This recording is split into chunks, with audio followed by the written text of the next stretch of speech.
What's up, guys? My name's Trevor. Welcome back to the Arctic Vette channel. Today we are going to be fixing the air conditioning in the Corvette. Now, for I don't know, the past few months I've noticed that my AC has been gone. It would go out. So I put some stop leak in it. Didn't help. I put some leak detector in it, which is a great next step to do, and all you need is a black light. Well, so I did that, right? And sadly didn't find a leak. Had no idea where it could be, right? So one day I decided, it's really hot out. I'm getting ready to take the car out. Let's go see if we can find the problem. Well, let me see if this camera will turn around right here, and I'll show you where I found the problem. So, right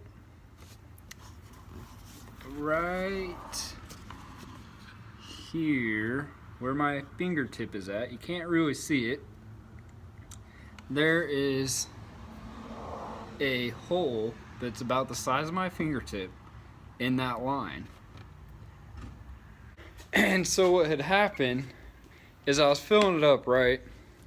And as it's filling up, the Freon that you use to recharge it just starts spraying out of that hole. And I was like, oh no, what'd I do? Well, it turns out that there's a hose there, and the clamp on that hose has dug a hole into that line. So that's what we're gonna fix today. This isn't exactly how to do a check for leaks or how to do any of that. I'll show you how to refill it. I've done videos on how you refill it before. I believe I have. If not, this will cover that. Anyhow, for finding your leaks, let's go over that real quick. Just in case you're wondering, it's real simple. You buy some stop leak and leak detector. Most of the time they come together. And so you use some of that. You put it in your system. You let it run for a little while. Usually I do like a day, so I do it the night before, run it the next day, and then that night check it, because you need it to be dark and you need a black light. Once you get that black light, you go over in the hood looking around, and you're gonna see, because it's gonna light up. That's gonna be where your leak's at. Pretty simple process. So let's get into replacing this line, because luckily I do have a brand new one right here, and it is ready to go. So I've also got some extra Freon that we're going to refill this with, the R134 refrigerant. Freon, same difference, whatever. Gonna be using that, so let's get to it. Alright, so it looks like we're going to have to take this guy off, and in order to do that I need to move this. So then we're going to have to take this off, then get that off.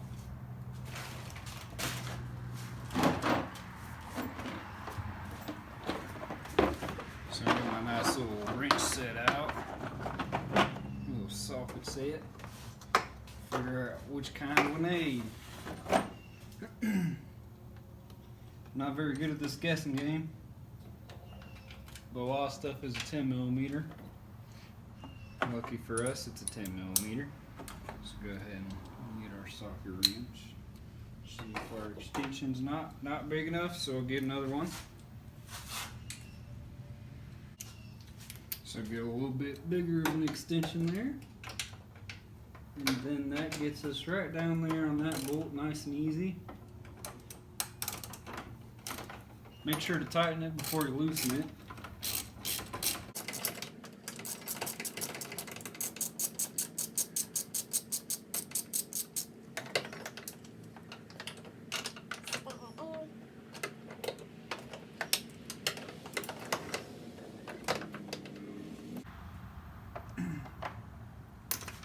Alright, so now I'm going to get you guys a nice close-up of that real quick. So that is those two bolts right there, both 10mm, and now what that's going to allow us to do is lift this guy up. I need to go to the other side, do those two, and move the little air intake. So on the air intake, real quick while I got you over here, it's real simple. I just need to loosen this band and then I can pop that right out. So that's what I'm gonna do next. Get you guys set back up over here so you can watch. Hear all the cars going by.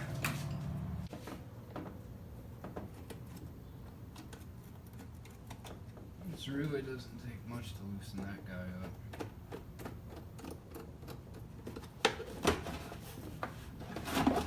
Now once you loosen it, it's got 2 plugs, but I'm not even sure that we're gonna have to undo them. I'm going to just for safety precaution. Less stress on the wire there. So we'll leave that just like that. And then we'll go to the other side, get those 2 bolts out, and that top should come off.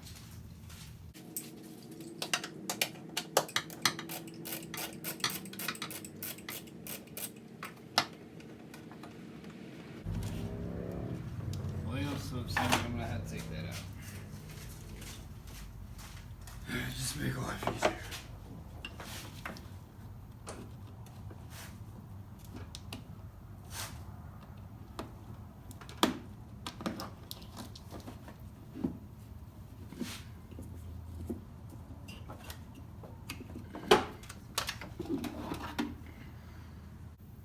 Whew.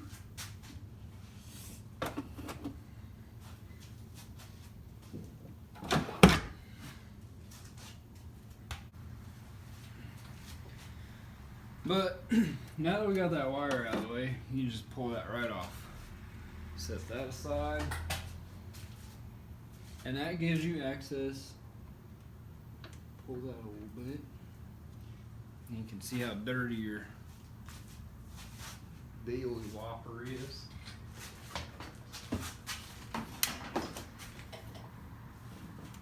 Your radiator. It's pretty dirty.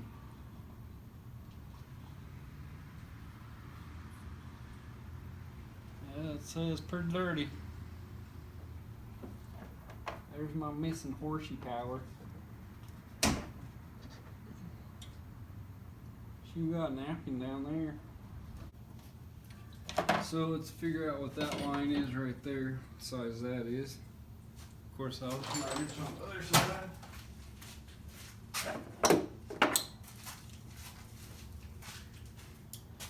It's probably not a 10. It's a lot bigger. And then there's one right back here. It's kind of hidden. It looks to be the same size. So, set your 10 aside. Let's check 15. 15 is too big, so we'll jump down to 13. How about that money? 13.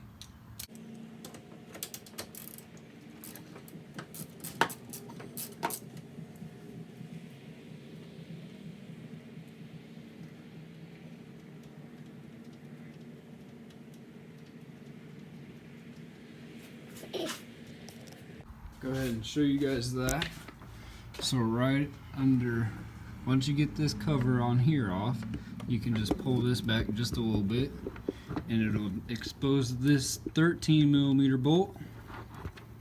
And once you have that out, then the next step is to pop off this cap, this connector I mean, so just kind of, there you go, wiggle that off, set it aside. The next thing, oh, hold on, using some bolts. Down here is the next bolt. It's right where my finger's at. I know it's kind of hard to see, but there's the dipstick right there. And then right down here is the second bolt that you need to take this hose out. So let me do that real quick, and then I'll show you guys how we put it back in.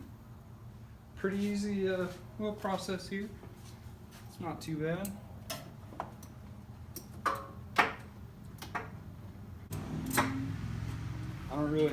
I had enough room to break it loose, but I didn't really have much room down here for that. So you might have to use an open-ended wrench. Which if so, there's no problem doing that.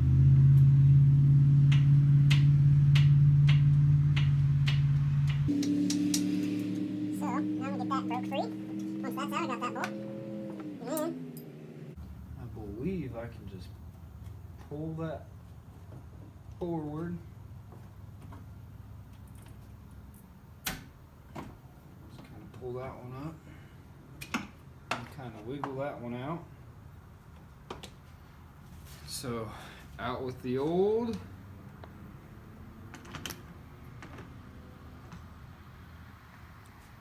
And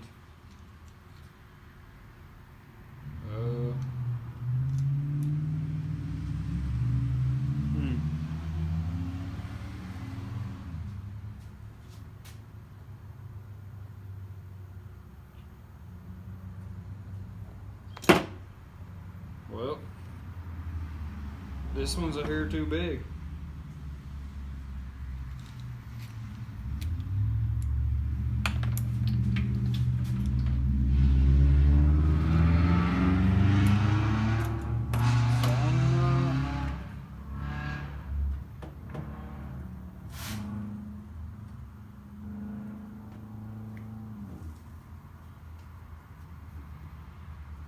Too sure about that.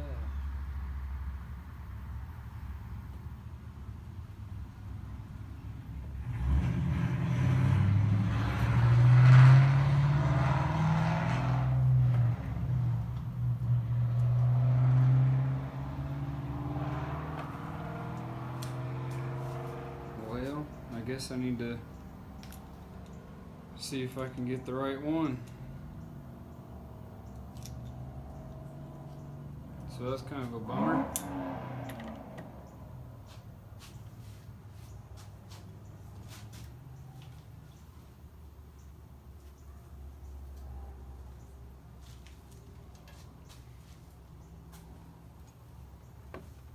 Darn.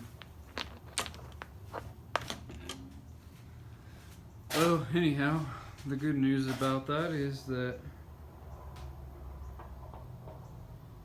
I can show you that nick. And really, this nick, like, hopefully it'll focus on it. There you go. Yeah, you can see that. It's not like a big hole in it. It's hard to show on camera. There's not a big hole. There's just a big notch where that hose clamp had been sitting.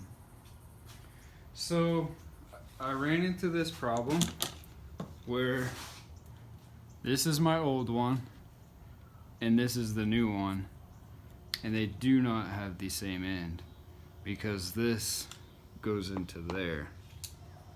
So I'm gonna have to go back to the parts store and figure that out.